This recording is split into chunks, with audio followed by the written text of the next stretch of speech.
What's going on, ladies and gentlemen? Welcome back to the Zero to Here podcast. On tonight's show, serial entrepreneur in BC, Manny Padda. This was a really, really fun conversation with me. Someone who I greatly look up to in the world of entrepreneurship. Super intelligent guy. Has built a couple businesses, now investing in, he mentioned, over 100 different businesses throughout Canada and North America. Check it out. You're not going to want to miss this one. We would love to hear your feedback. Shoot us or leave us a review. And please, please, please subscribe. We would love for you to keep coming along in this crazy podcast journey with us.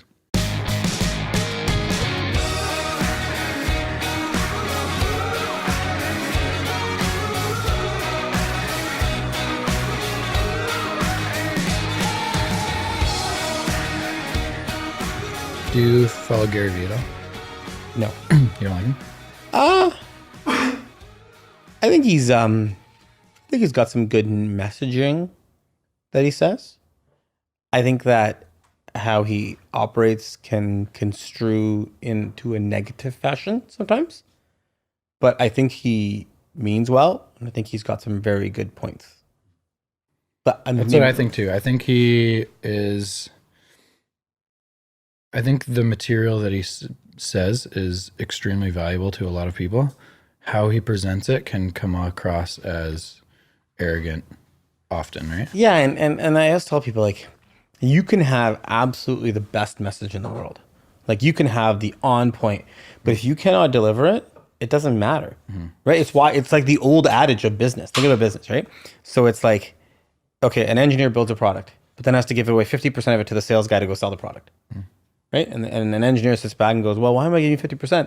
The sales guy goes, well, I can go work with multiple people, but you can only build one product. Right? So, but both are just as important. Right? So it's the same thing there with Gary Vee. He's hit big with etc. And, I don't know how many followers he has. He's done really well from that standpoint. But do I think his message is getting across and resonating? No, not as much as it could. But who knows?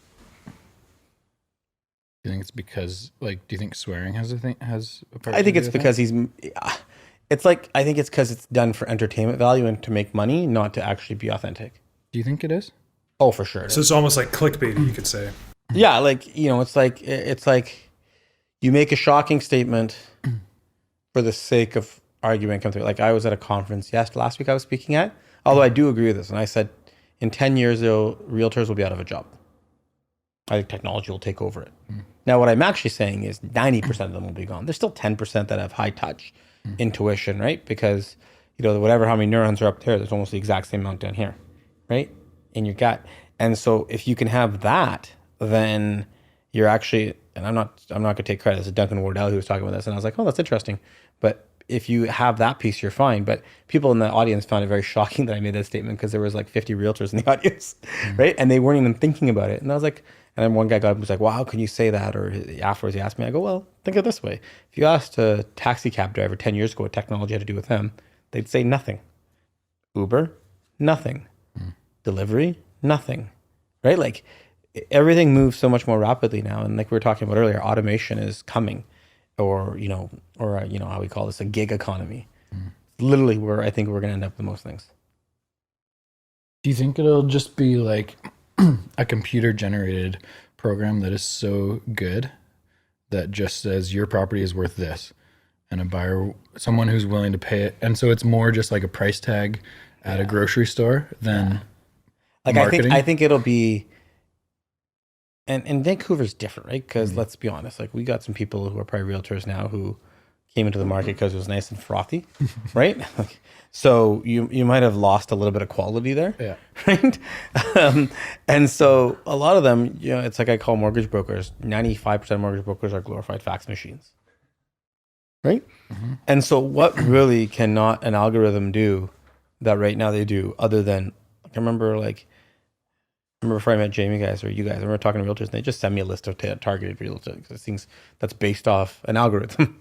Says he's interested in this area with these prices, and then they send it to you, and then they tell you to go look at it yourself, and then when it's time to close, they take their commission, right? So why can't just algorithms do that? In fact, they could probably integrate. I think that's why real estate boards try to hold that data so secretly, because they know it's coming, right? And once you have all those pieces, it'll just be based on, hey, if you need to sell within a year, you can get this price. If you need to sell within the next 15 days, this is the price you get. I've had people think that it's just going to be a big bank or corporation that just buys, sells, and holds. So you're always selling it into a corporation.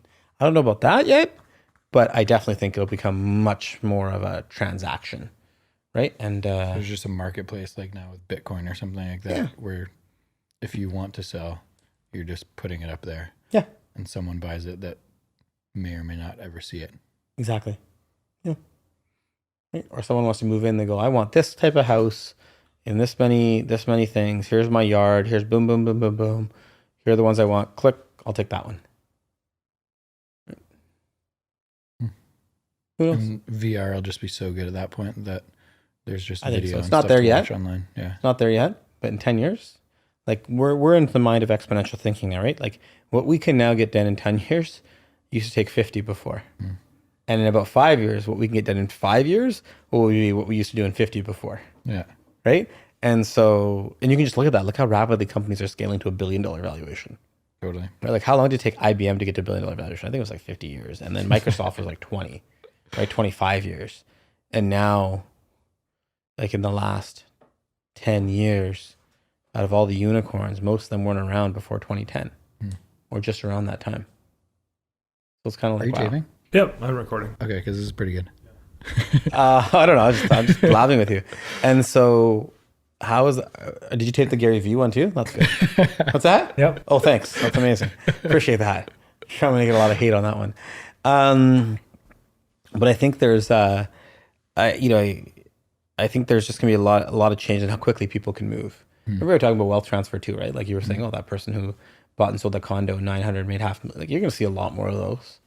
It's not like capital was ever built by the smartest people. It was just built by people in the right situations. I think there will be a lot more right situations these days. Talking about real estate specifically, do you see any need for the middleman like a realtor is right now? Obviously, there's like things that consumers don't understand, like contract writing and reviewing documents and all that kind of stuff. Where do those types of products go, or where does that service go? If it's just a database somewhere where you post a VR video. Well, I think a lot of property. the reasons you have the database and you have those here's what I think the realtor's worth to me is not actually walking through documents. The realtor's worth to me is actually walking through the home and giving me, here's what I think your home is. Here's what I think you need to do to your home to sell it. Here's what I think your price range is. Here's the comparables. And now I'm going to go market the product. That was the whole job of the realtor before. Sure. Then Vancouver went gangbusters. And then the job of the realtor was, hey, I'm just going to sit back and collect a check and I'm going to, you know what I mean? Like that's literally what I got to almost, at least from the people I saw out there.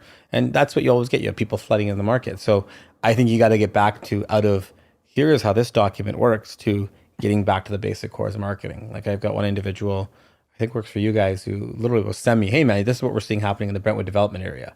Just so you know, FYI, here these homes may eventually end up being rezoned. I was like, that's valuable information. Totally. Right? Like, I'm going to come talk to you later. I'm not going to, you know what I mean? And so those are the pieces I think that are more important than how do you dot the I's and cross the T's on this legal paperwork? Because the payout statements are going to be easy now. You're not going to need lawyers for it in 10 years. You're going to just go through a company and get it done. Right? A lot of those pieces and steps that are built in, that paperwork that's built in, is I think a lot of it's unnecessary. Right? Like you're going to know if the person owns a house because the title search is done by an algorithm. Right? You're going to know if there's no oil tanker on the property because you're going to compile all that research. You know, to the best of your knowledge. Probably things like Stratadocs, there'll probably just be a hub or some website or something that some company has reviewed them all, and here's a quick summary, right? Type in your address. I think we got that about 80 years ago. It's called Cole's Notes. Well, yeah, but right? To do specifically with real estate. People do it for books, Blinkist, yeah, right? Exactly. Everyone does it, right? And the rate we consume information now is very different than our generation. Wait till our kids' generation. It's going to be ridiculous. Like I watch how my kids process and synthesize. My not even 2-year-old talks to Siri, right? And asks ridiculous questions, which I probably can't repeat on the show. But it's just amazing at the pace and knowledge that they learn at, right? And so you probably will need the less and less human interaction becomes involved, the less and less paperwork you need. Because the only reason you need to build all that paperwork is so somebody on the other side doesn't mess you over. Totally. Right? But now if it's being done automated, like other than a home inspection, which should already be done and qualifies it, other than all those pieces, it's pretty much you're selling and buying the house. I don't disagree with you at all. And not that I've thought about it seriously in terms of like our business and how to evolve, because I think you mentioned 10 years away, but it could be more than that. Who knows?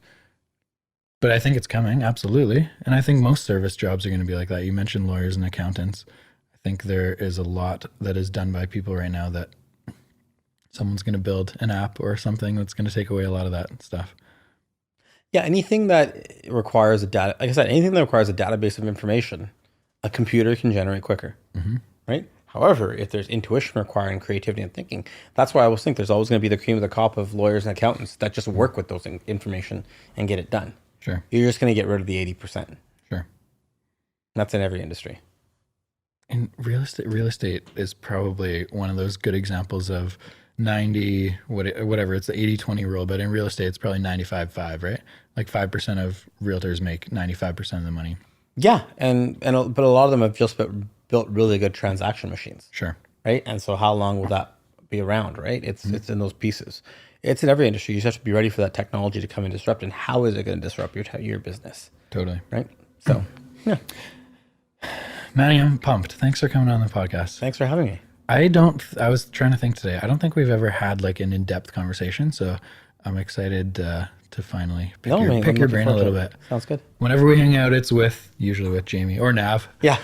And that's not going to be usually there's like a sporting event involved or something. So it's very surface level conversation, which I'm pumped about. First of all, just a quick acknowledgement of Manny, and we'll get into your kind of career and all that you've done in a very short period of time, which is really impressive to someone like me. I look up to you a lot, and I don't know a ton of the backstory, which I'm excited to get to know a little bit more. Sure.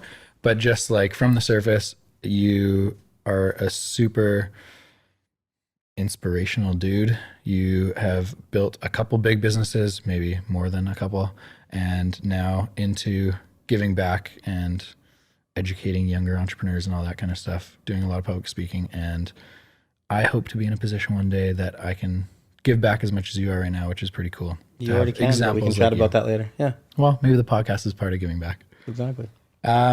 You're big on education. Mm-hmm. We were talking a little bit about your son's education earlier. Talk to me a little bit about why you think education is so important right now.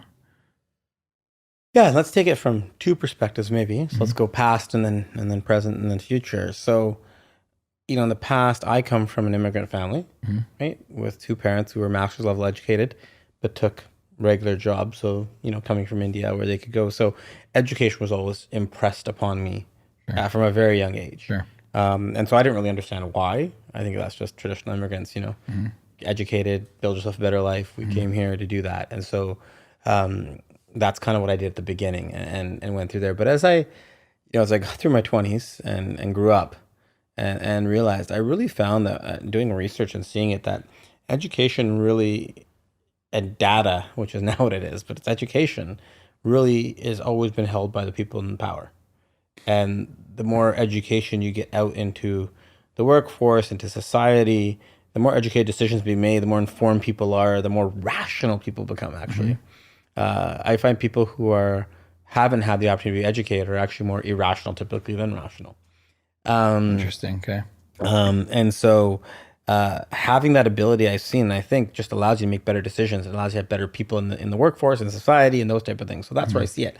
And I see education now in the present and in the future as it's the only way that you can lift people out of poverty. So everyone's always heard that term of, teach someone to fish, right? Or give them a fish, feed them for a day, teach them to fish, feed them for a lifetime. Yeah. But what if you took that one step further? What if you actually educated them on how to build a fishing rod? Right? Now, where does that take you? And how much more does that impact individuals? And so that, I remember thinking that quote myself and going, oh, that's kind of interesting. How does that work? And that's kind of how I got into the education piece a lot more. So yeah, I can sit back and I can mentor and I can do that specific with individuals. But if I'm actually mentoring and working with entrepreneurs, and I've been very fortunate that I've had some really amazing mentors that have helped me through my business life, personal life, health, everything. How many of those people will then go and then go do it themselves. Totally. And you can then have that really good ripple effect, right? And so that's kind of where I see education now. So whether it's in third world countries, educating people just out of the slums into actual organizations or societies, universities, etc., allows them to get up and get good jobs and can then lift their families out. So that's kind of what we focus on, and I just find it to be the most interesting piece, and it all comes from that nugget, that little immigrant story of education allows you to build up, right? Because that's kind of the story a lot of us know. Did you get a lot of your formal education though? Yeah, I'm unique in that I've got a lot of formal education, but I totally believe in the street smarts education. I think if you're formally educated, it's tough for you to, and not street smart, it's tough for you to build a successful business. Sure. If you've got street smarts, but you're not formally educated, you can do it, but it's a lot more work. If you can combine both, I think it just leverages on top of each other and builds together. So I did my undergraduate at SFU with honors in marketing and finance. HR and finance. Did marketing concentration as well. Did my MBA at Queen's. And then I went to study private equity venture capital, the executive course at Harvard. And then now I'm part of Entrepreneurs Organization, which is all about learning through different events, universities, they put on those type of things as well. Interesting to hear I did not get much out of my university experience. Yeah. I think every degree I did or got further, I got more in less time. Interesting. Okay. So I learned more at Harvard in a week than I did at my MBA in a year. And I learned more in my MBA in a year than I did at 4 years at SFU.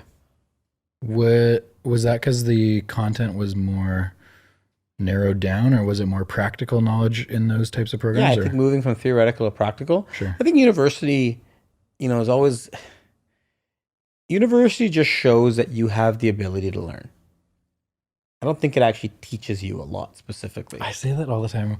Like, obviously with a industry like real estate, formal education does not mean a ton in terms of how successful you're going to be in real estate, right? And so, I don't know, I had someone in an interview one time be like, well, I have this degree. And I was like, to me, all that is just a license that you are able to learn. Yeah. It just proves that you can learn things. Yeah, and it doesn't even prove it that well. Right. And the value of those are becoming less and less every year. Sure. Right? Especially now as you're getting schools that are focused more on specific practical knowledge. You could go online and probably learn more through podcasts, Totally. TED Talks, different academies, boot camps, than you could sitting in a class, right? Because it's tailored education for what you need and what you want. And so I think, that line is being skewed now between formal and informal education. And, if you give me, education almost as a barrier now for some people because of the cost. So if someone's smart enough that they go through the informal route, I'd love to hire that person if they're not unhireable because they want to do their own thing. What, I don't know what I was going to say. Let's go to, how about, how do you consume content right now?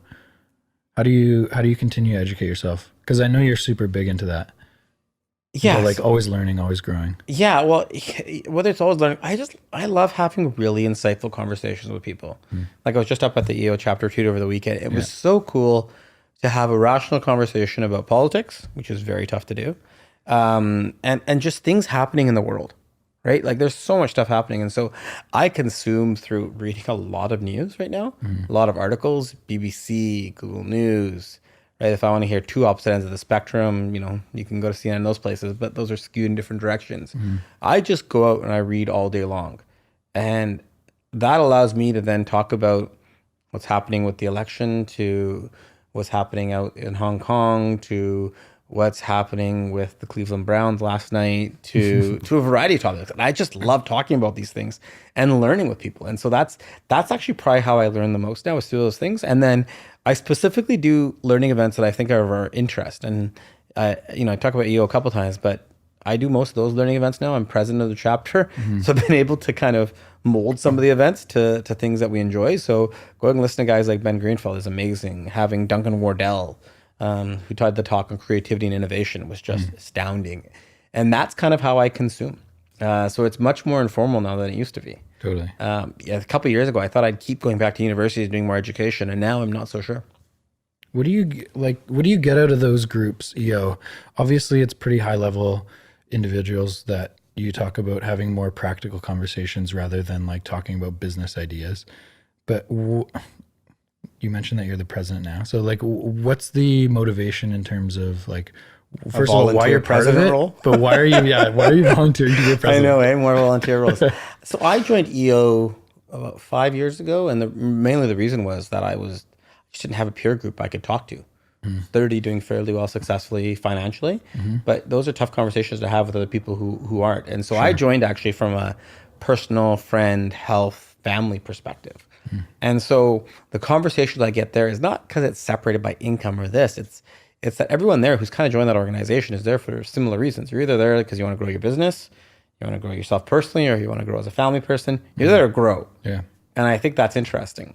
And what I get out of those conversations is just, it's like stimulation for me in terms of what I think and how I operate. It's allowed me to build my business how I built it. Like New Avenue Capital focuses on financial, human, and impact capital. And all those things work together. I give you capital, put the right people in place to build it. When you exit, I show you how to give it back. I didn't know how to build those things out before I joined there and before I went and did some other education. And so it's really helped me synthesize what I do, but at the same time, maintain the importance that I have with family, because to me, that's a really important piece as well. And with my health, right? I'm probably healthier now than I've been in the last 10 years. How to be able to manage things like anxiety or those type of things, talking about those things, being able to be open in a forum, right? I think so often we're convinced by society that you can't talk about certain things, they're taboo, right? Can't wear pink socks, can't do any of these things. How do you actually go talk to individuals and realize it's just okay, right? Like you're allowed to do these things, you're allowed to be open about mental health, be open about how you feel, be open when your business is going shitty, right? Be open when marriage has its ups and downs and when it's going great and when it's not, right? Or, your health. And so that's the platform organizations like that can open for you. How do you learn to open up? Because I feel like a lot of people, and myself in the past as well, struggle with what am I actually struggling with? What am I being a baby about? Is someone else going to understand from my perspective these types of situations that I'm going through, et cetera? Yeah, I think you just need to be comfortable in your own skin and comfortable with yourself. And I think because, and we were talking about this before we jumped on, before someone is the age of 5, they have no preconditions, prejudices, in the world really, because you haven't been hit by the world. But then you spend 18 years in formal education, if not longer, conforming. You spend and preconceived notions of how you should operate. Your family has a very big impact. So how your parents operated is typically how you'll operate. Sure. And let's be honest, the generation before us was told not to be open, right? Be strong. Men don't cry, right? Women do this, men do this, right? And so you have to break through all of those preconceived notions to finally just get to a place where you say, hey, this is me, I'm very happy, or I'm very open about what I am. And to be open, honest, and vulnerable are probably 3 things that you need to finally get to that position. Once you can do those 3 things, that's where I think you're at a place where you're able to learn. And so I think that's where I am striving to be, right? In terms of where I have, like, opening up about mental health was pretty important, key for me. It was actually helped a lot because it actually helped explain a lot of people the way I was back in the day, right? And so it's a critical piece there. I want to jump into that, obviously, but maybe let's give a little bit of context into your background after university, going into recruiting, then starting your own business. So here's the story. So I always thought I was going to be an investment banker. That was the goal, and that was the job. Make as much money as I could, right? Come from a small town with not as much capital. So that was what I was doing. I had an offer from one of the big 4 banks, and I had a really close mentor of mine who pulled me aside, who I work for, and said, listen, I think you're awesome. You have issues working for people because you've worked for me and you just blew past everything. And he goes, I think you just need a network. He goes, you can either go build PowerPoint presentations for the next 2, 3, 4 years, because that's what you'll do as an analyst in investment banking and make decent money, or go to an organization where you can build a network you couldn't dream of and then go do whatever you want. And so I said, all right, cool. So he actually set me up to go work at the world's largest executive search firm. What I mean set me up, he had a contact there who was a senior client partner who I would have known about the opportunity. And I applied, didn't get the job, but then 8 months later they called me back because the person they fired, and then I got the job. And so I ended up at that firm for Korn Ferry for close to 4 years and worked my way up until essentially I was working with the global head of mining and metals for the organization. And this is like big companies we're working with. Like, think of like if you were looking at companies in Vancouver like TELUS, Tech Cominco, or Tech Resources Now, we'd be doing the boards, the C-suite, etc. So very high, powerful network people. And so I got to eventually go do work in like 20 countries, executing at the highest headhunting level. And really got to, at that time, I was 23, 24. So I was working with people at least double my age or recruiting 2.5 times my age. So I had to build up credibility really quickly. And it was beautiful that I got to work on the phone because I got to do what I do best, and that's talk. Totally. But not see me. And I'm very envious of Denny's beard. I wish I had a beard like that when I was that age. Carl's. Carl's a little too scruffy for professional search, but it looks good. I do like it. He's got the almost James Harden effect. And so I was there for 4 years, and I was 26, 27 at that time, 26, I think, and finished my MBA. And I was kind of thinking, what's next? And kind of looked up, and I noticed that being partner was a long time away. And so I quit. Take a step back a little bit. Motivation out of, or like, where does motivation come? You mentioned that one of the goals was to make a lot of money out of university. The motivation in my early 20s was just to make money and prove that I was somebody. Where did that idea come from? Was that like immigrant family? Actually, wasn't from my parents at all. Funny enough, that was just coming from a small town and being unique in a small town. And so what did my close friends used to say in my early 20s? I didn't have a chip on my shoulder. I had a 2x4 on my shoulder. Right? Which I totally look back and I go, wow, I wish that wasn't me when I was younger. But that literally, that was the person that came out of his environment. Right? Bullied in school, bullied in high school, right? Wore a turban until I was 18. So I was very different from everybody else in the community I was growing up. There's only 2 people with turbans, my brother and I, right? And so I cut my turban off when I was 18. And so I came to SFU with a completely different life. And it was like tale of two lives. And so, but unfortunately that baggage just stuck with me until I was much older, until probably a few years ago. Yeah. Where now I really don't care. But 36 now, right? So into my 30s that still came in. So I was literally just trying to prove myself and wanted to make as much money as possible as I could do it. And you could hear it when I talked to people. It was all about what I was doing. And now I look back and I'm like, wow, you look like a jackass, right? Literally, right? And so ask Jamie, he'll tell you I was. So I don't know how we became good friends, but I think that's what it was. So that was the motivation back then. And then when I left and built my own search firm, it was just because nothing was good enough. Because the goal of being the youngest partner in corn ferry history wasn't good enough. I wanted to do my own thing. And it ended up being the right move. Funny enough, it's I went and started my own search firm, and did 7 digits in profit in the first year, and did that every year since then. And I've kept that going. And that was back in the day, driven by the motivation of doing really well. Totally. Right. And capital and money. And but as I veered into my 30s, probably coincides with meeting my wife too a little bit, I started to kind of realize that wasn't everything. And fortunate, knock on wood, that I realized at a younger age versus when I'm 50 and I'm looking around and kids don't know me, don't know anybody, and I'm by myself, but I have lots of money.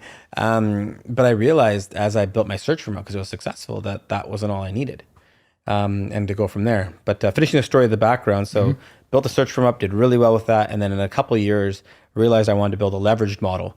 So let's start leveraging this network I built. So I started leveraging it by working with some of the top entrepreneurs globally. And as they were building early stage companies, I was like, hey, can I do my search feeds in stock?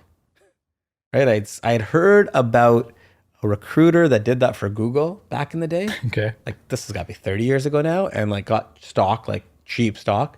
And then, it was worth a lot down the road. And I was like, that's an interesting model. So I sat down and, this is when I went to Harvard around that time too, and built this model out. And I was like, this would work. And so get cash flow from the really big search for companies that I was working with and charge them good money. And the smaller ones do those search fees in stock and build those lottery tickets. And so that's what I did. And over 3-4 years, did really well and hit some lottery tickets. And that allowed me to move more into the investing side and become an angel investor. And I'm a unique background in the angel investing space because I'm not from finance. I'm not from industry. I'm from people. But guess what it takes to build every good company? People. Exactly. Finance, you can learn, right? And I already had that background, right? And so So moved in angel investing, wrote a number of checks over the last number of years. Consider myself quite fortunate that over the 100 checks or so, just over 100 now, we've written, had about 23 exits, positive exits. Just been more than 100 now, but it's gone well. There's some bankruptcies on top of that, which happy to talk about if we need to, but you learn from it. And it's a pretty good run rate. Like, 1 in 4 is pretty good. 1 in 5 or so is around where we're at. 1 in 4, 1 in 5. And that's a pretty good run rate in the angel investing business, where usually you're hoping for one big one out of 10. Really? And I attribute to that the fact that I come from a people background, not a financial spray and pray model background. Totally. So did that. And so was full-time angel investor for the last number of years. Was fortunate to be recognized for that with some awards and those type of things. And then got a little bored, which every entrepreneur does, I think, and get into something new. So now I'm in my major business now is the teeth business. We're doing a consolidation and roll up in a nice, boring manufacturing business of manufacturing teeth. But what I want to do is take that teeth business, and then I want to implement technology in it. So that way, when someone in 10 years comes to me and says, what does technology have to do with your business? My answer right now is not nothing. My answer is like, I'm trying to figure it out. Yeah. Right. So it's a very non-automated, high labor intensive business. An interesting left turn there. Completely. But it's kind of like, I love challenging my brain, Yeah. right? It's kind of cool. I think this is what I'll always do. I'll always challenge my brain. So I'll do this, build it up, exit, take a couple of years off, look and canvas the market and what else makes really good sense, and then jump into that. Kind of seems fun to do that for the next 30 years. It does sound fun. Yeah. It also sounds stressful. Why? Why Why is that stressful? It means I have an exit plan, I know what I want to do, and I get to take some time off. That sounds amazing. Does sound amazing. Just need a lot of, I guess you just need a lot of capital to get there. No. So The first business we bought, and this last business, and one of the businesses I've been involved in, we bought it with 25% down capital and 75% debt. You don't. That's one thing on this podcast I want people to know, is that you don't need a lot of capital to start a business. You can get creative, just like you don't need a lot of capital if you want to give back. Both things don't. It helps. Having capital helps.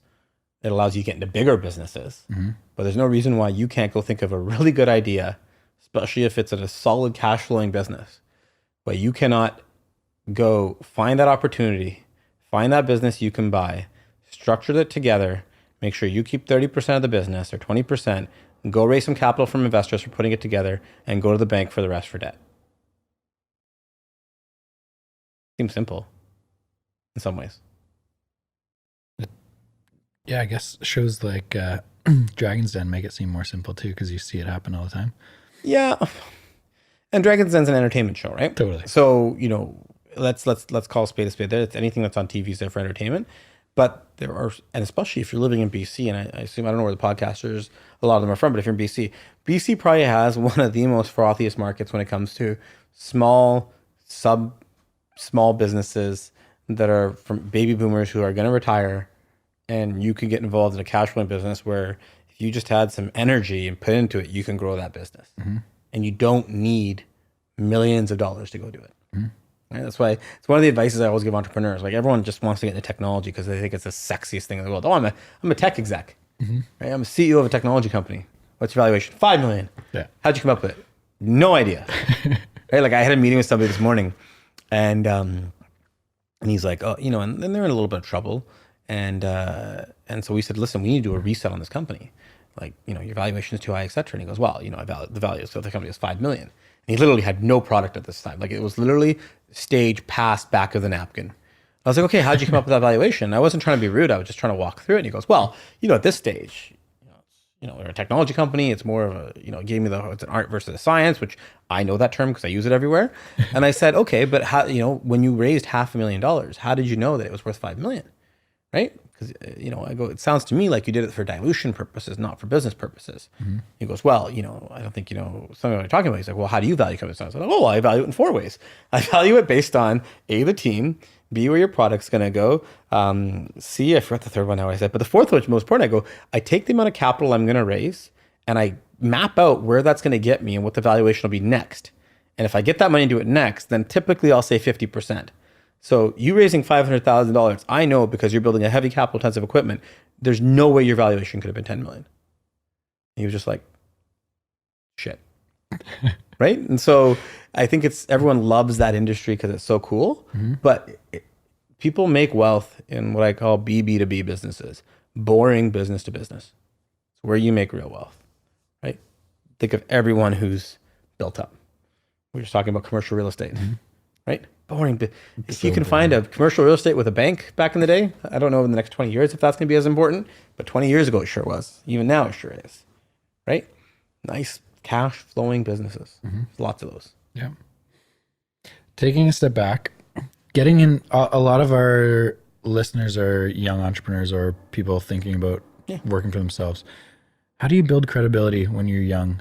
Like, obviously from your experience, you're working with a lot of people that are double your age or older. So what keys made you successful in that first business or in that first company that you worked for 4 years? So I actually wrote an article on this. Did you? Okay. About how I actually was able to do it out of my search business. So I'll give you the couple of highlights was, I was working with people double my age. So I remember growing my beard. I remember one thing I did, which was really funny. Now the secret's out, but it's okay. I'm 36. Was I actually went back to my demographic that I was working with. So if they're in their 60s, 50s, 60s, and I went back to the 80s and I read all the news of what was happening in the 80s at that time. Yeah. It was like 70s and 80s, like 80s and into the early 90s. And it was so funny to be able to have conversations on that stuff. Now imagine being on the phone and talking to somebody about stuff that's happening in the 80s. When I was born in 1983, they have no idea. They're not going to ask how old you are. Right? But I think two things, if we were talking now about not those tips and tricks, two things to actually become credible is to actually be authentic in everything you're doing. And also, I think the biggest critical key is that you're going to make mistakes.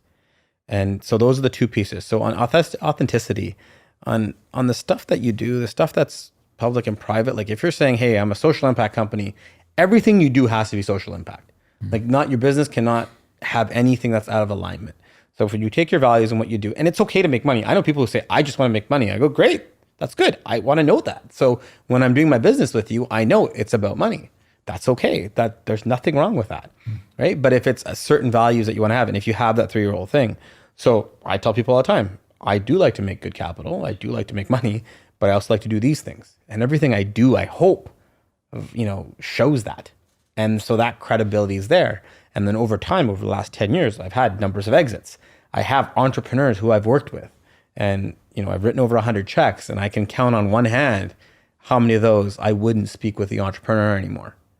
And so you kind of, I hope you build that credibility, you build that reputation in business. And the third thing is I've made a lot of mistakes, but I own them, right? And I understand that it's not about never making a mistake. To me, it's about 80%.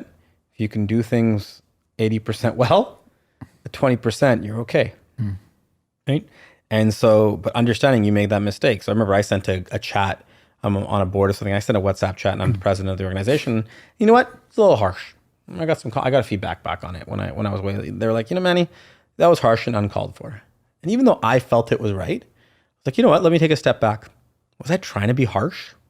No. Was I trying to make a point? Yes, but I wasn't trying to make it that way. So no matter what my intent was, it didn't work. So I was open and honest. I go, you know what? That was not my reason for doing it. I apologize. It's amazing how much just doing that, people say, my bad, totally helps, right? And if you look at the best leaders in the world, they're the best at saying that. Like they're very strong at being able to be open and honest about those things. And I'll make a mistake probably on my way home today, right? Unfortunately, a cop won't take sorry for not ticket. But you make these little mistakes all the time, and it's how you deal with them. It's, do you get your back up? Do you get defensive? Do you say, oh, hey, it's not my fault, it's your fault, right? Or are you there? I've seen the more mature people get, and the more credible leaders and authorities in business, and especially as young entrepreneurs growing it, the more you do that and follow it up with being authentic in what you do, the more credibility you get. For sure. That's such a good point. And I know you love Gary Vee. Gary Vee has this line, you made your bed, sleep in it. So like you made decisions to put you in this situation. If you make mistakes, that's fine, but own it and move on. I think that's a negative connotation though to it, right? You made your bed, now you have to sleep in it. That makes it sound like you made what you're doing wrong, and now you have to live with that consequence. It's not always like saying sorry is not a bad thing. Sure. It means you're vulnerable human being. Like, I think that's okay. Yeah. Right? We've been taught so hard in business. You got to get up on stage, you got to shout, and you got to be confident, and nothing is going to break you, and things are always going well. They're always going well. Right? Well, how long can you keep that facade up? It goes back to my first point about authenticity. Right? I am tired some days. Right? My youngest son wakes up at 4:30 in the morning, right? And especially if it's a weekend, I want to get up because my wife is pregnant with a third kid, and it's tough for her. I am tired by the time I might go take a nap in my car. I'm not Superman, right? And I think that was the biggest thing for me to learn, was that I am not Superman. I can't do everything and still be this perfect facade, because that's what happened. I'm just going to blow up one day, right? You got to be able to say, hey, I need help, right? You got to be able to say, I am not the smartest person in the room. And if I am, I'm in the wrong room. Right? One of the early things I learned quickly in my career early on was I don't need to know everything. And a lot of young entrepreneurs have this idea, fake it till you make it, like bullshit your way through things. And I never really bought into that. Or build up their PR before they actually build a business. Right. Yeah. My response to clients when they'd ask questions that I didn't know is, I don't know that, but I'm going to go home and find out and email you tonight. And get back to you. And then guess what? You get back to them when you say you were going to get back to them. Exactly. Yeah, I don't know why. It's so funny. When I did my degree in marketing, finance, HR, like those are the 3 concentrations I did. And people are like, oh, why'd you do those 3? I'm like, well, I feel those are the most important, and I can outsource IT and accounting. Yeah.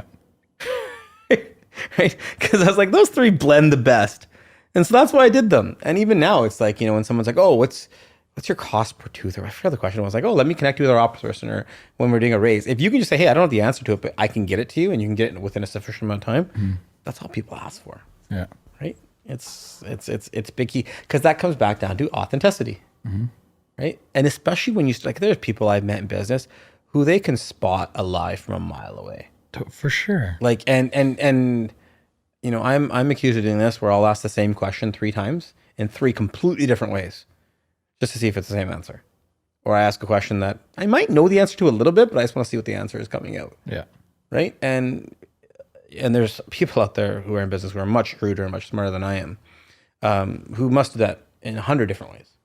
And so if you can just say, hey, I don't know, or hey, I'm going to get back to you, and here's when, right? Under promise and over deliver. So you're going to get back tomorrow and get back tonight. For sure. It goes a long way to building your credibility. Because I think that's the most problem now young entrepreneurs are going to have, is building credibility. Right? There's so much noise out in the markets now. There's so many people who are like, hey, look at me. Right? I know what I'm talking about. I'm going to be your sales coach. Right? Or I'm going to do this. I'm going to do that. Or my product does this. And spend so much time on PR. It's tough to get through the noise.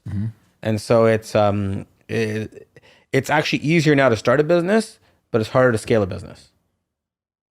Right? But back in the day, It used to be hard just to start a business. Sure. Right? And I think that was the barrier to entry. Now it's the scale up and getting through all the noise. Right? It's why I tend to avoid B2C companies, or B2C consumer apps, actually, I should say. Right? Just getting through that noise. You have to get lucky, and business is already enough luck. You don't want to have to take more. Yeah. You mentioned authenticity, and like you've figured out a balance that has worked for you, or at least you're in the process of figuring it out, which I feel like I am too. At the beginning, was it difficult to find that balance? I know you worked your ass off at that first company, building your recruiting. Yeah. What was workloads like at that time? What were hours in a day like? My workload when I was in corporate was, I took the job and I approached it like it was my life. So I slept at the office sometimes. Thank God there was a gym and shower downstairs. Right? Like I remember a funny story. We were doing some work in South Africa, and I really needed to get a hold of this guy. And I said, I'll call you Saturday morning your time, or Saturday afternoon your time. He's like, man, that's 3 or 4 in the morning. I was like, yeah, no worries. I'll make the call. So I went out and partied Friday night and got out of the club or wherever we were, had some food, and then made the phone call. And he was so appreciative that I would make that phone call. Little as you know, it was like, it's the end of my night. Happy to do it. Right? And so I did things like that. And so I just hustled. Like I didn't have a work-life balance or integration or whatever you want to call it. Yeah. And even when I started my own search firm, I didn't have that. and I regret it a little bit. Worked a little too hard. When your immigrant father comes to you and says to you to take it down a notch or relax a bit and don't stress so much, I think you've hit a certain point, right? And so I think, things that helped me slow down eventually were having a nephew, right? My first nephew. It's like the first time where I used to slow down. Like I remember my brother-in-law used to tell me, he goes, "You work your butt off." He goes, "But as soon as you're with your nephew, you slow down." This is before I met my wife. Anybody, it was him and I. We could have blasts. And I'm a kid at heart. I'm still a kid. And then when I got married, I had to learn how that would work. And because you can't always be right in a marriage, especially as a husband. And so that I got to learn through that process. And I'm very lucky that my wife has now become an entrepreneur as well. So she's learning that side and I'm learning the other side. So we're kind of learning together, which is really awesome. Yeah. And so I think that's helped speed up the process. But when I was younger, I didn't have time to think about it because A, I left school on a Friday, went to work on a Monday, and B, I was so worried about my image and how much money I could make that I didn't spend time on that focus. The really good, probably jumping around here a little bit. No, there's a really good documentary I saw which talked about. I said this to Jamie actually. I said, "You're one of the happiest guys I know." And he goes, "Why?" And I was like, "Because you're just everything you do is intrinsically motivated. Nothing you do is extrinsic." I forget the documentary. It's on Netflix. You got to watch it. And it was talking about the happiest people in the world, the ones that are intrinsically motivated. And I took that back and I thought, I was like, that also means that you don't care as much about what other people think. Because everything is for yourself and for your own. But when you're extrinsically motivated, you rely on other people. You don't have time to think about how to grow yourself and build yourself and do all those things. Sure. And I started doing research and started watching other people, and that's what they did. And that's when it started to click to me about, hey, those things make sense. And I didn't know those terms particularly. I just watched the documentary this year, but that's where I kind of learned it last year. Over the last few years. That's where I kind of learned and saw that. I was like, oh, hey, when you stop giving a hoot about a lot of things, focus on those things, that helps. And me having kids and those things helps because that completely centers me around my home and my intrinsic values, right? For sure. But it took a while to learn. Do you think you'd be where you are today if you didn't have that though? If you focused more on this idea of work-life balance, or do you think it's at some point it's kind of a necessity to go through that for 3, 4, 5 years? First of all, there's no such thing as work-life balance. I think that's so funny when people think I can only work these hours and then go there.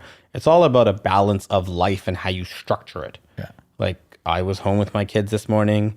I drove my oldest to school. I went to work. I picked him up for school. My wife and I had a meeting at the office. He went home.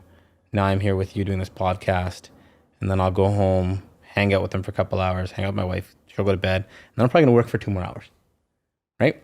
I balance it around it, I make sure these things are available. And I use a book called Pick 3, Randy Zuckerberg. Okay, yeah. There's 5 things you can do in a day. Pick 3 of them, right? So you can either work out, you can sleep, friends, family, or work. Can't do all 5 of those in a day.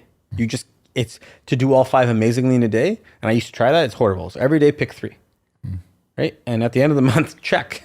Is anything overbalanced? So as long as my work, my family, my work, and my work, my family, and let's call it sleep. I don't know what the third one is. Right? The third one interchanges between sleep, exercise, and friends. Yeah. As long as those are going well, I'm okay with it. But I do actually believe I would have been farther in life if I had realized this faster. Interesting. Because I would have understood the value and the goals a lot more. A, I wouldn't have spent as much money.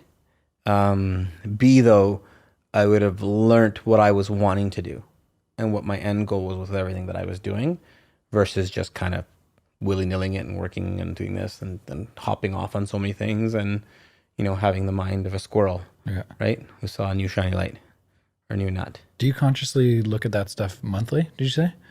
The Pick 3? Yeah. Yeah, almost weekly. How often now are you seeing it out of balance?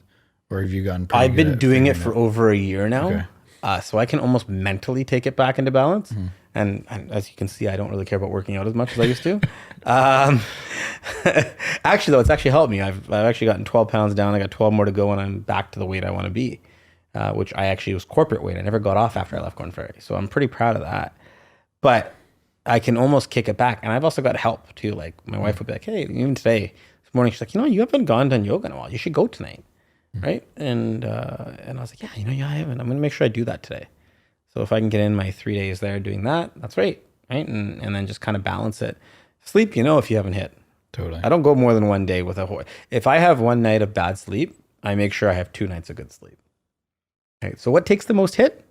Friends. Sure. To be honest, unfortunately. When you have kids, it kind of... Yeah, but I don't think it's the kids. I think your friends just change a little bit, right? They got to be people who can be around kids. Right? So maybe some of your university friends don't work anymore. But, I still see my friends like once a week, right? And I think what happens, though, is your friend circle reduces. Mm-hmm. And you just hang out more and more people who, well, at least this is what I've done. I just hang out more and more people who are aligned with me values-wise. Yeah. Right. Or I can go, and my wife and I can go together with, like, we've planned a bunch of couples dinners, and I just 2-3 different couples, and we go together and we hang out. Like, that's kind of fun. Mm-hmm. Right. So you got to be able to balance it. Right. Jamie and I take the kids together. Right. So we make sure that we do that. Right. And so that allows us to do both.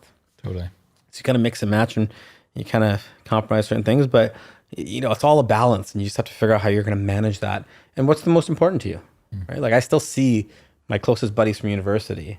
I just got a text from them that we're going to go to the Seahawks game probably December 29th, right? Like, okay, let's organize it. Okay, done. It's in my calendar. I literally, before I walked into I put that in the calendar, and my wife knows that December 29th, I'm probably going to watch the Seahawks, or in late December, I'm going to go watch them, right? And that's the boys' trip from university. Mm-hmm. And so you got to just make that time, right? But it just, it's almost like entrepreneurship. You say you can go for dinner on a Friday, you just can't say which Friday. Totally. It's like I tell my wife, I used to before, like they say, honey, I can take any Friday off. I just can't tell you which one in advance. Yeah. Which is really the definition of entrepreneurship, isn't it? Yeah. Because you work more hours, but you enjoy it. Totally. And sometimes it's hard. I'm getting better now, and I'm realizing that setting a schedule actually makes you look more organized to clients. And mm-hmm. So like my first 3 or 4 years of real estate, I did not say no to anything. And so like if it was a friend's birthday or something like that, they're like, okay, you got to be here at 7. I was like, I don't know if I'm going to be there at 7 or 11, but I will be there at some point. And so like things come up, someone wants to see a house or write an offer on something. I'm doing it all the time. But now I'm realizing that the world doesn't end for me saying, I can't do it tonight. I can meet you there tomorrow or on Sunday after, like the world doesn't end. The closest people understand. For sure. Right. And I've actually noticed that. And so it's always key that you have those individuals who, I've got one of my closest friends who lives in Toronto, and we see each other twice a year, but it's like, we don't skip a beat. Yeah. Right. It's just, you understand that people are busy and have lives too. Yeah. It's not university anymore. You know what I mean? And so that's always critical, which is important. Have you gone through periods of burnout? Can you see them coming now? Yeah.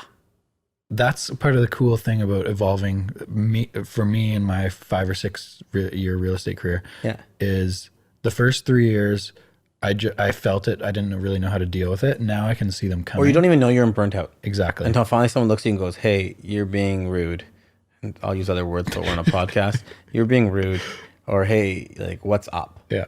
Right. And then you are deep in, you've been in it for a month, and it takes like a cycle to get out. I had someone, I think I was probably 2.5 or 3 years in. I had another realtor. I show up a showing to show their property, and she looks at me and she's like, you look terrible. Like, oh, that's a nice way to say hello. How are you? You know, the best part was I hadn't seen someone in a while. Actually, no, sorry. It was something I seen. I went to go get my hair cut, and my hairstylist looked at me last week and goes, you look healthy. Yeah. It's like, thanks. What did I look like before? Yeah. It's like, I don't know. You just gotta look healthier. I was like, okay, cool. I'll take that. But people can see it on you before you see it yourself sometimes. For sure. Yeah. You almost just like block it out. Like this idea of entrepreneurship is, and it's always like people talk about grind and like hours and never stop, right? 0 to empty, full tanks. I've seen all those like cool little magazines, or not magazines, or what's it called, the Instagram canvases and the yeah. ones on Facebook and everywhere else. Or like, if there's any more people that start an Instagram account that talks about everyday hustle. So in the back of my head, again, when I got into real estate, it was, I wanted to make a lot of money, and that's shifted in the last 5 years, but I still want to do well. And I have a lot of investment goals and development goals and all these things. So but the one thing I know about you guys and your team though is that that's not mutually exclusive. And now I know, and this is something I know from Jamie for a while, and obviously why you guys partner up, is that you guys actually want to help people. And if you actually help people, you will make a lot of money. Because that person is going to tell multiple people what you're doing. Yeah. And that's how your business has grown. And that's how you get then to that attainment. For sure. And if you're authentic in everything you do here and you're credible in everything you do here, and that's what you guys do, if this happens after a scandal occurs, and you need to delete this part, just so you know, but right now this is true. But you know, that authenticity allows you to build that. So I think what you've done is just shifted from making a lot of money to understanding, hey, if I help people properly, I still attain that goal, but I'm actually doing something that's sustainable. You feel so much better about yourself too when you're in a service business like this, when you're genuinely caring about what the client wants, right? Rather than just seeing it as a dollar sign. And when you're in a business like you are, where there's a wide variety of skill sets, let's call it, people can notice that. For sure. How do you, so the point I was trying to make was like, in the back of my head, first few years, and I'm better at dealing with it mentally now, but the first few years, if I took a night off, a night, not even a day, like a night off, I would feel guilt. I would feel, it would cause me anxiety just from like putting my computer away at 10 o'clock. Yep. How do you get through, how have you gotten through that stuff? Because I know you were, well, sleeping in office is a pretty good example of not being able to turn it off. Or working till 3 a.m. On multiple bases. You know, I think I learned a quote actually from an old mentor of mine who tells me, he goes, no one dies in our business. Like, I'm not a surgeon, right? I'm not someone who's got the weight of the world. I've got a number of employees who have got families, so I got to take care of them. And I take care of them by building a solid business, which allows the jobs to happen. And then if they do their jobs, then I can do that. But no one's dying in my businesses, right? And children will do that to you a lot. I remember when I remember my oldest was, might have been 2. Yeah. And I was pretty attentive with him, but I would sometimes hop on my phone. And then one day he just goes, Dada, put your phone down. I was like, whoa. Okay, I'm not being present. I'm not present here. That means I'm not present. It means I'm in this little fog all the time. Yeah. Which means I don't get anything accomplished, which means I always want to be working because I'm not getting things done that I need to get done. Yeah. And, you know, I don't know if your background's like this or not, but I always came from that shoot then aim approach, right? That's a cool business. Yeah, let's go do that. I'll figure it out later. And when you do that, you're not very specific on how it needs to work. You're not methodical of how you're going to do it. Yeah. So you're always working because you got to always figure stuff out. Yeah. When you start aiming a little bit and then shooting, you know, you figure out a lot of stuff, right? And I used to take that as a badge of honor that I was Mr. Shoot the Aim, right? But I think that helps from that standpoint to learn. And eventually, like I said, you learn no one dies in my business. It's okay. There's other priorities in my life that I want to accomplish. I think also when you're in your 20s, which is probably when you're doing it a lot more, you know, we're invincible. We don't think about 70, Totally. 80, hopefully, 90, hopefully, or whatever we get to. And so there's always time for work, but nothing else. So I think, you know, some people learn that earlier in life. Some people never want to learn that. And I think that's okay as well. Some people just want to work. That's cool. If that's where you get your fulfillment and purpose from, great. But I think once you realize there's more stuff outside of just a laptop and emailing, and I fall victim to this. I work a lot, right? But I love what I do, but I still try to take that mix with everything else that I'm doing and understanding it's not the end of the world if I don't. Otherwise, for example, I wouldn't be here today chatting with you. Totally. Like, oh, I got to do this, and I got to work. And, you know, I left the office a little earlier today than I usually do. And I was like, oh, but this is fun to do, right? Get to catch up with yourself. Yeah. Get to actually have a proper talk. Get to hopefully share some opinions and insights that people are enjoying, because the stuff I've been putting out, people seem to be. So that's the reason I keep putting out more. For sure. When people stop telling me that's insightful, I'll stop speaking. For sure. And so I think once you start getting into those things, it feels a lot better. I think you, like, even with us in the podcast, go through moments of time where I'm like, why am I doing this again? Is anyone taking anything from it? Yeah. And I was kind of going through it a little bit, and things always happen for a reason, right? I was kind of going through it a couple weeks ago, maybe, just being like, am I really accomplishing anything here? Am I helping anyone? Am I even really, and I just kind of like maybe am contradicting myself in my head, right?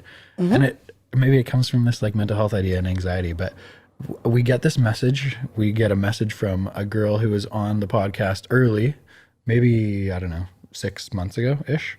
And she has suffered from depression. And so we were just kind of chatting about her experience. She was super open and super self-aware with how she deals with it and all that kind of stuff. And I learned a lot from her experience, and afterwards didn't really think a ton of it. But I learned a lot in that conversation. She messages us saying someone messaged her the day before, a couple days before, who had just listened to the podcast, was thinking about killing himself that night, listened to the podcast, and her sharing her experience and how open-minded she was helped him go seek help. Or I don't remember the exact wordage of it. Essentially saved a life. But that's pretty fucking cool. Yeah. Especially as I'm going through this idea in my head of like, okay, we're whatever, 10 or 11 months into this thing. We've done 75 episodes. We should be getting better, right? And I feel like we are getting better, but is it providing the value that I want it to provide? So let's take that back to a question that I always tell people is, and people always ask me, why did I start writing now, or why am I doing those things? And really, first I started because I wanted people to hear my voice and hear it, but really I realized it was for me. Like I wrote that article on mental health and anxiety, and I felt so much better after getting that out. Any articles I write, I feel so good about it. And so it has to start with you. So I think you actually probably enjoy it. For sure. Right. And so because if it's not intrinsic, that no matter what, that's a great, obviously, saving that person's life, but you need to also be able to enjoy what you're putting out to actually get something for it from yourself. Yeah. And then if other people are commenting and saying, hey, this has helped me. Like I remember when I put out that mental health anxiety article, that's the one I got the most comments on. Right. And I had people reach out to me and say, hey, this really helped. Like we did not know. Or some other individuals, I had some of my good friends who didn't know, who were like, hey, we're there for you, blah, blah, blah. Had a couple of rude comments from people, but there's always those. But I had a couple of individuals. I remember talking to a few people and they were like, we would never have expected somebody like you to have mental health issues. Like we just thought you were this rock, blah, blah, blah. And they're like, we have the same issues. And so I think it's that you're relating to people, and that relatability of, for sure, you're a human being. Right? Once again, we are not perfect. We are not everything we do. We are all made up of chemical reactions. And guess what? Not every chemical reaction fires the right way. And so I think having that ability that you guys are on 75, which is amazing, by the way. I've been thinking of starting a podcast for a long time. So you guys are already 75 episodes ahead of me. I'm do it. I'm still thinking. I'm aiming. I'm still aiming. But you have to intrinsically want to do it first before anything else can happen. For sure. And I genuinely love it. Like we talked about before, I feel like I'm good at one-on-one conversations, or I get a lot out of more in-depth conversations with one or two people rather than showing up to those events and saying hello to 700 people. Right. I get nothing out of that. And I also feel like I'm not myself. Yeah. And it's just not fun. No. Boring. And I don't know, like if I'm going to go spend an evening, I want to make sure I get value out of it. Yeah. Whether it's myself or one of those 5 things. Is it hitting one of those 5 points? If it's not hitting one of those 5 things, why am I doing it? Yeah. I think for the podcast, for me, why I was feeling, let's say, burnt out for a term, with the podcast already, was I set this weird goal at the beginning of the year of wanting to do 100 in 2019. And I don't know where that came from. I just thought it was a cool round number. A really good number. Yeah. 100 always is a good number. Sounds good, right? Yeah. But what was the actual purpose behind setting that goal? I had no idea. So maybe I was shooting at 100, but not really understanding why I was doing it. That means you're doing a podcast every 3.65 days, right? So that's, or whatever. Yes, I was trying to do at least 2 a week. Huh. And we're not going to be there, and nor do I really hold that goal with much value right now. You got to do 2 a week, yeah.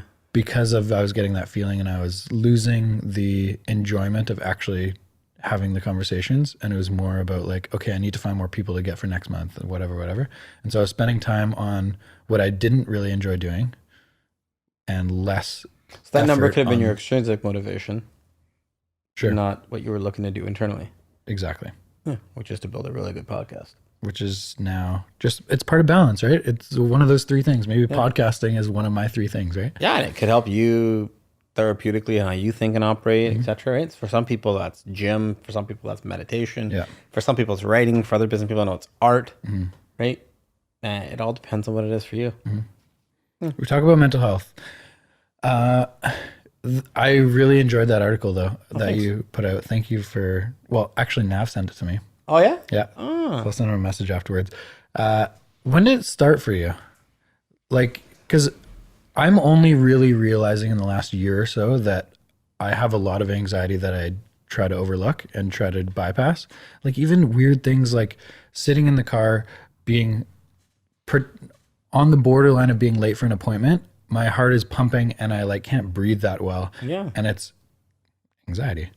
But I don't really know how to deal with it, and I'm getting a little bit better. I think talking about it helps, but I think a lot of people who work for themselves take on a lot of stress, work more hours than they probably should, and it just keeps building over time. They don't really know how to deal with it. So I think anxiety, people say, is it nature or nurture? I think it's more nature. I think I said earlier, I think the body's made up of chemical reactions, and we just don't, we have a different makeup of chemical reactions that causes that. The first time I remember it, it's actually when I was young, I was 6, 8, and not around that age. I think I wrote that story in that article actually about, I gave my cousin a watch. Yeah. And then my dad asked where that watch was. And it was an old watch. It didn't matter. But I got so many knots in my stomach and so sick to the point where my parents had to take me to the doctors to try to figure out what was wrong with me. Now try explaining to a doctor, late 80s, early 90s in Duncan, that I gave a watch to somebody and it's making me feel really sad. I didn't know what to say about it.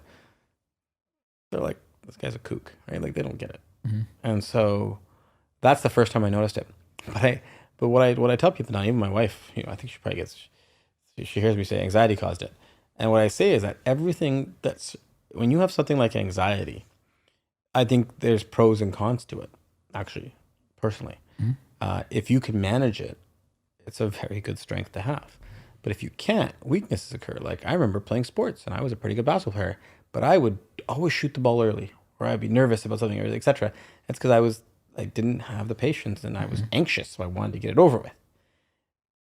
In friendships, I would just blow up. You're so anxious. Think about being in flight or fight your entire day. I think people think you're hot-tempered.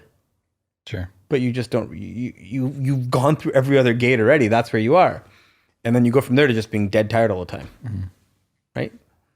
I think the running joke back in the 20s was, or not 20, when I was in my 20s and early 30s, even before I kind of got a handle on it better in the last couple of years, was someone wanted to meet me for a meeting and someone's like, oh, he's on his dad's couch. He's probably taking a nap. Right? But you don't realize those things until you can step out of it.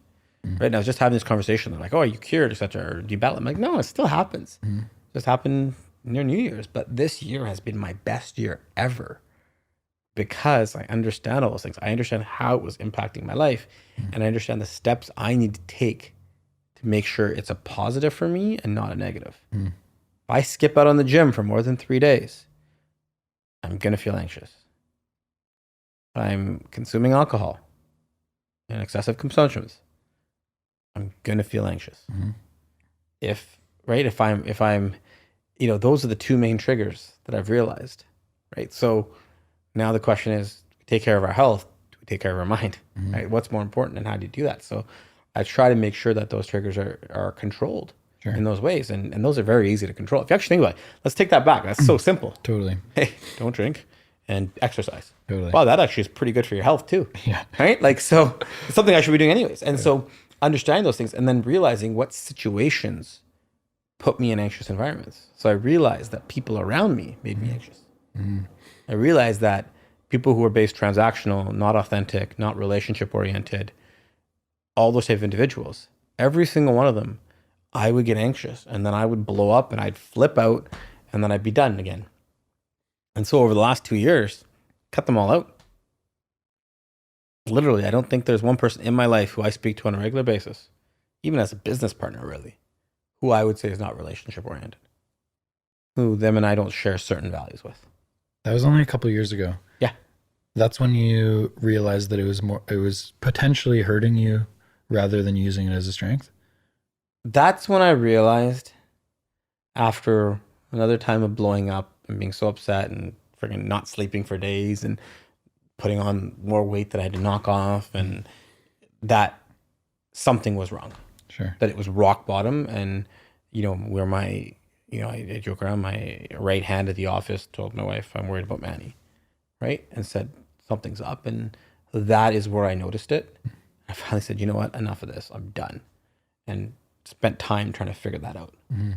I knew I had anxiety for the longest time, but, did it really need to get to that point? And realizing that taking those steps actually, I was going to say the word cured, but that's not the right word, actually helps me maintain a healthy balance, right? So getting around people, like I get asked to do talks all the time, speak all the time. Yeah.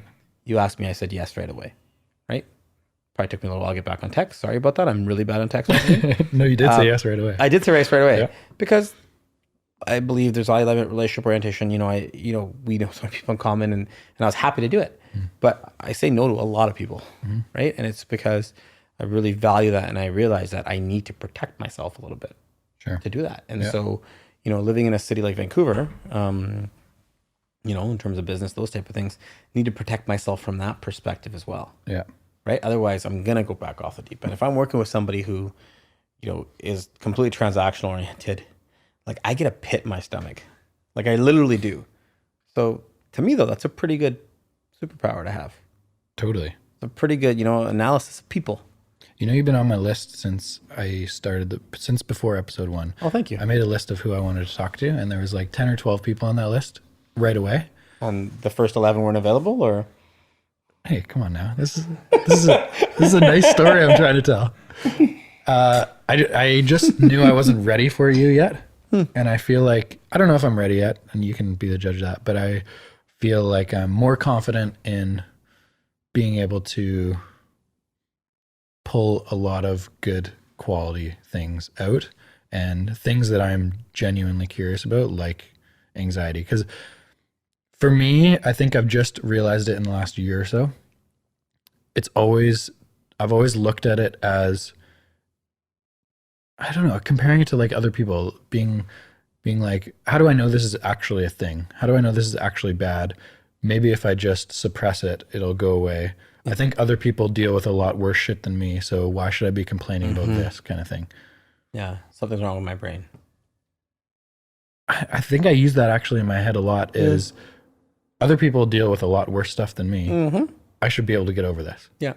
When I'm now finding that the more I talk about it, the quicker it goes away. If you actually talk to people who knew me back then, even 5 years ago, 3 years ago, and know me now, they say it's not a different person in that I still loved the pieces that I was doing, but I have much more of a sense of calmness, if you could imagine that I'm calm. So imagine how high strung I used to be, but that I'm much more calm, much more relaxed in terms of things I do and how I operate. Yeah.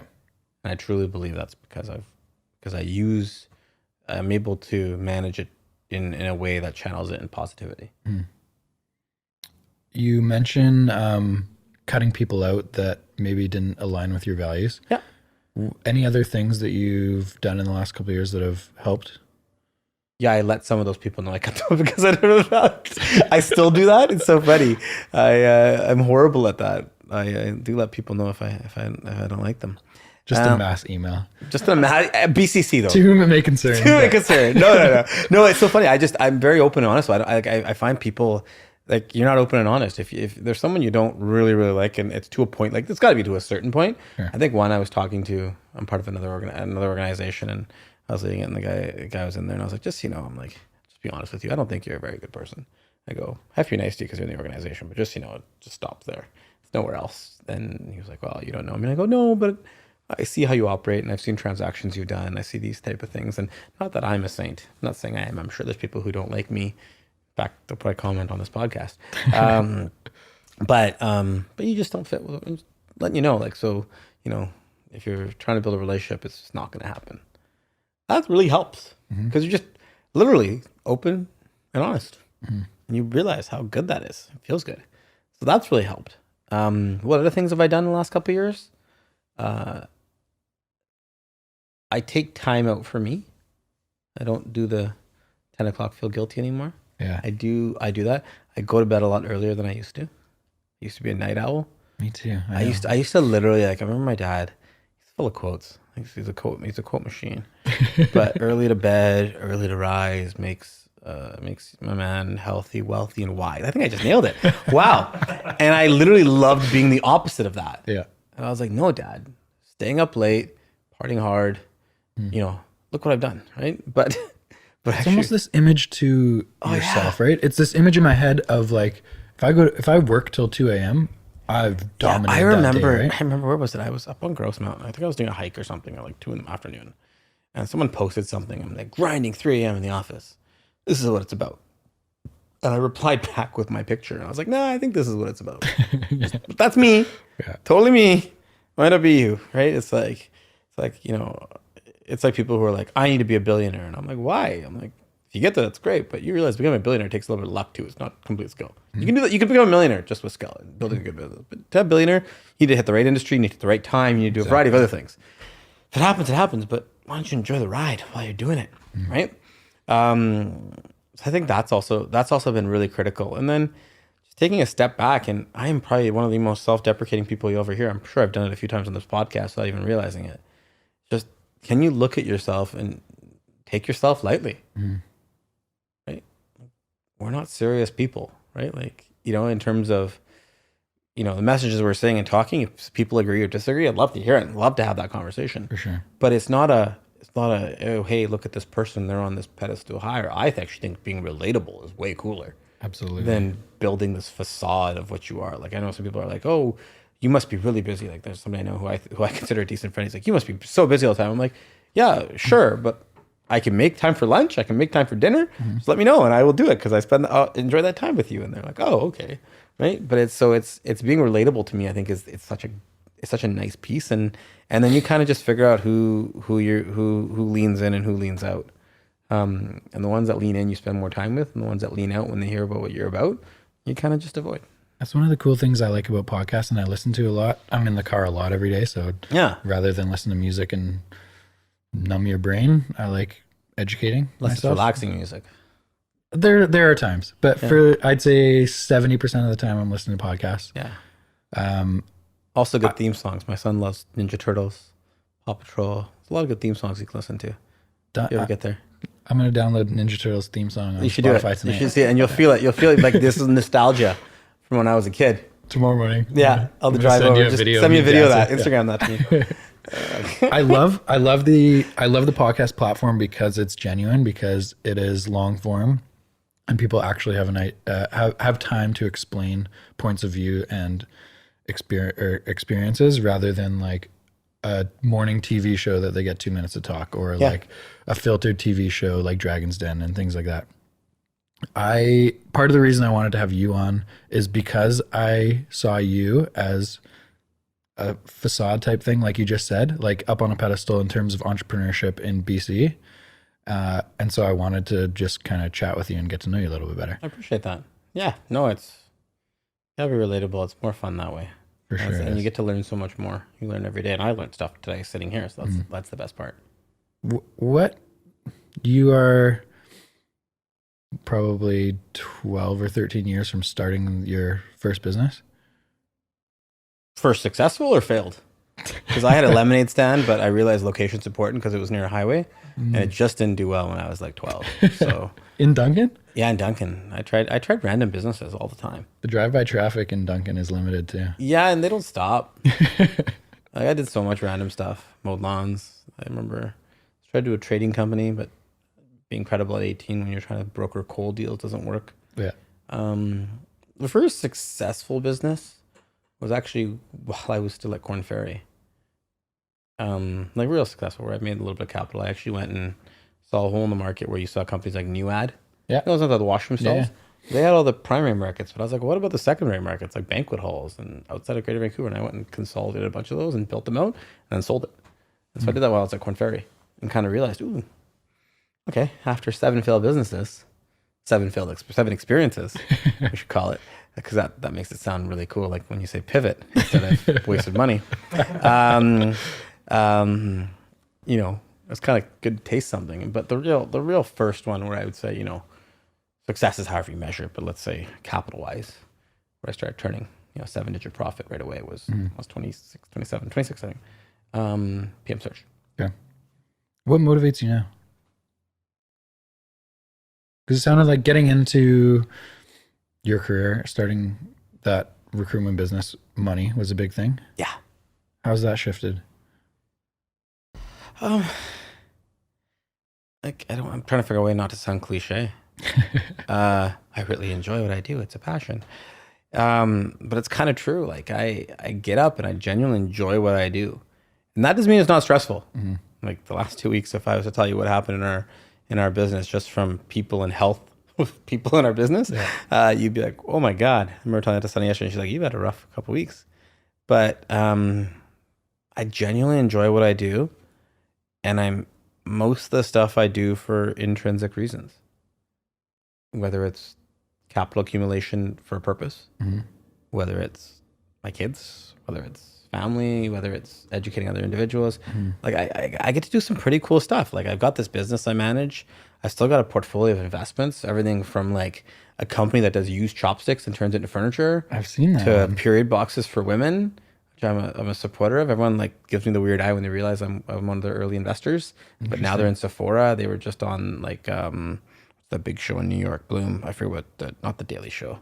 I'm gonna forget now, but they're killing it, right? They're knocking out of the park.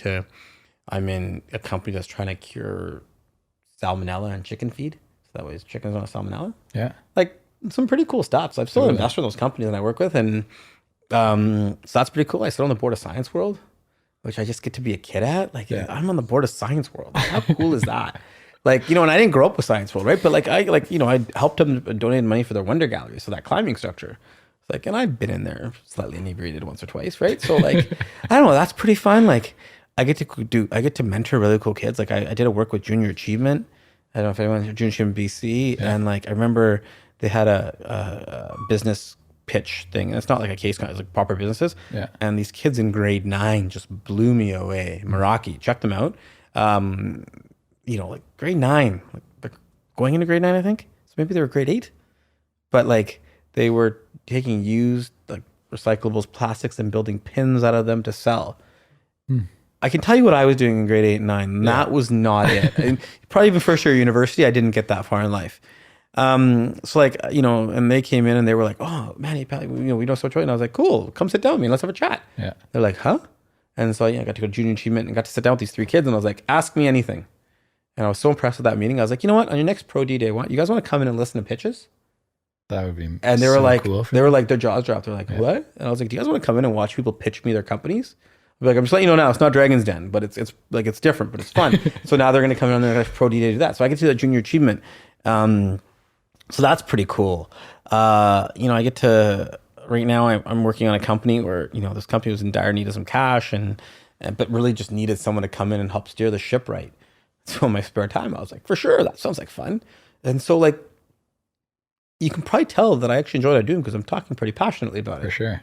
Right. And so like everything I'm doing kind of dovetails really well together with that stuff. And I still do search work, but I literally have a no assholes policy of my search work. It's like referral only. We know you super well.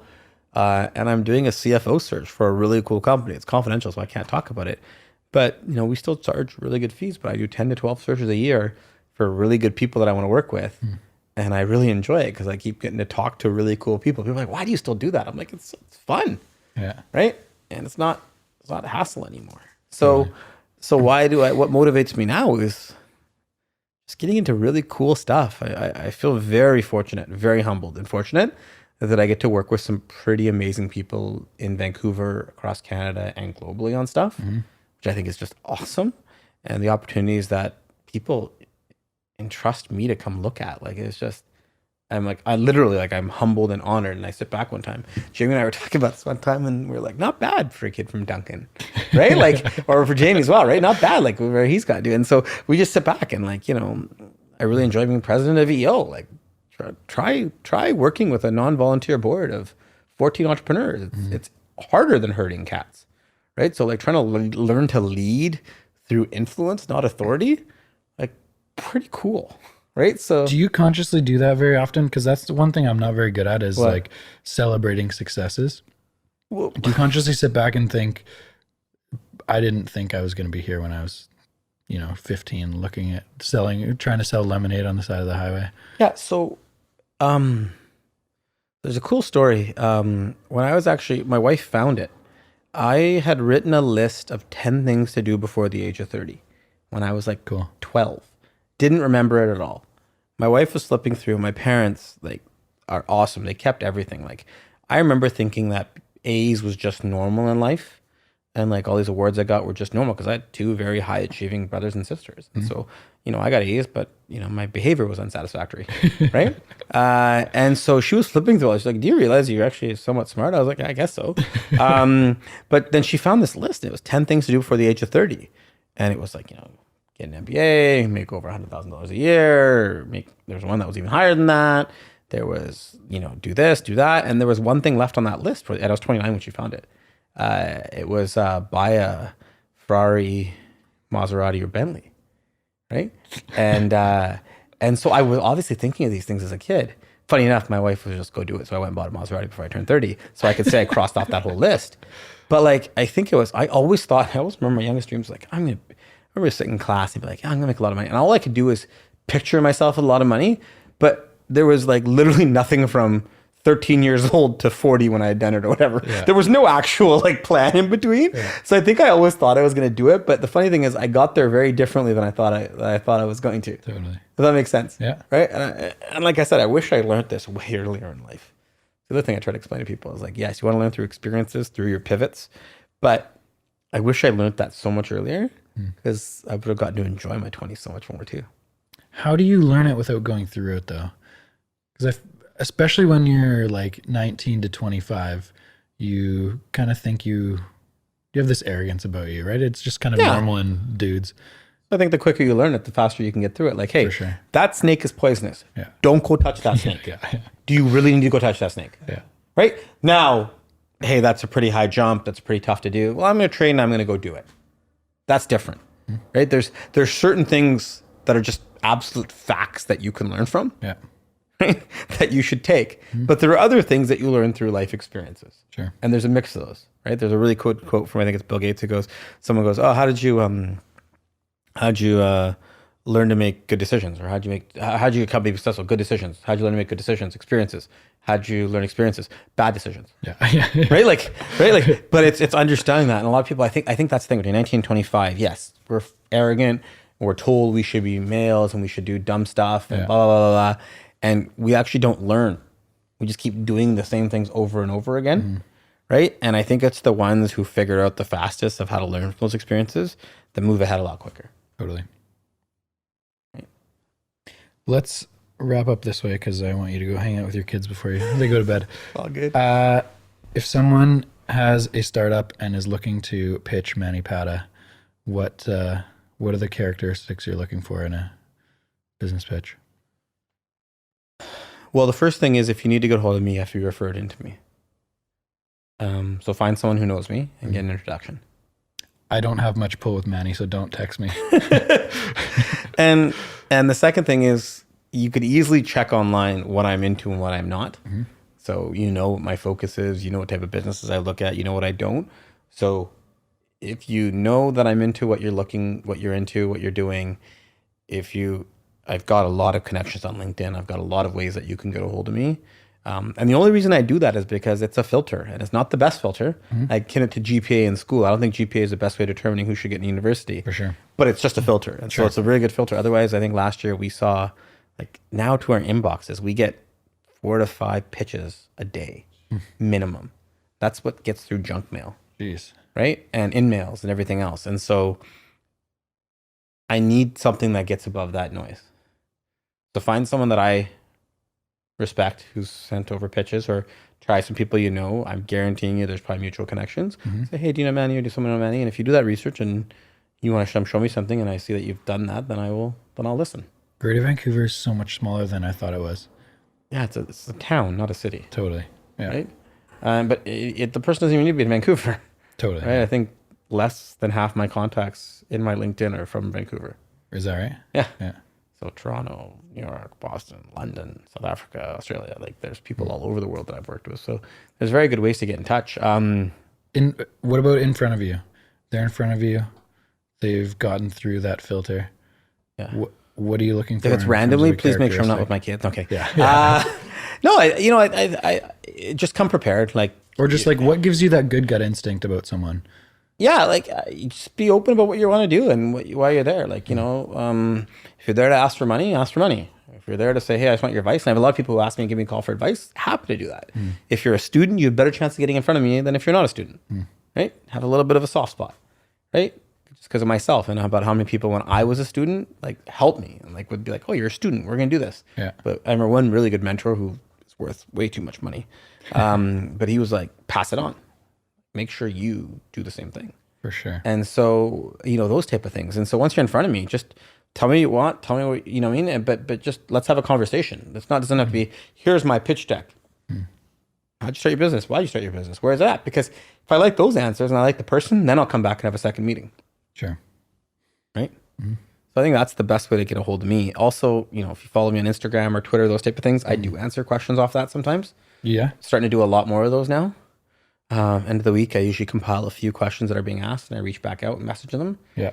Maybe I'll start doing those, on video so people can see them. But I do that.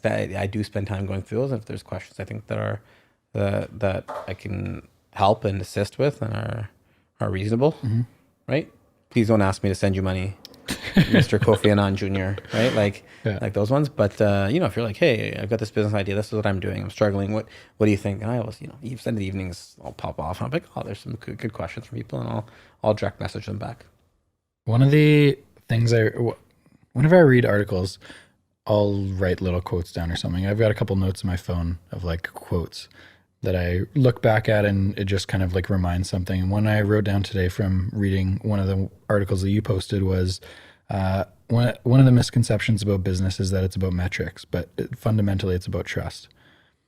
And I have learned that in the last few years, but it's something to reiterate over and over and over again with especially young people in business is, yes, you need to be prepared and you need to know what you're talking about, and experience helps with that stuff.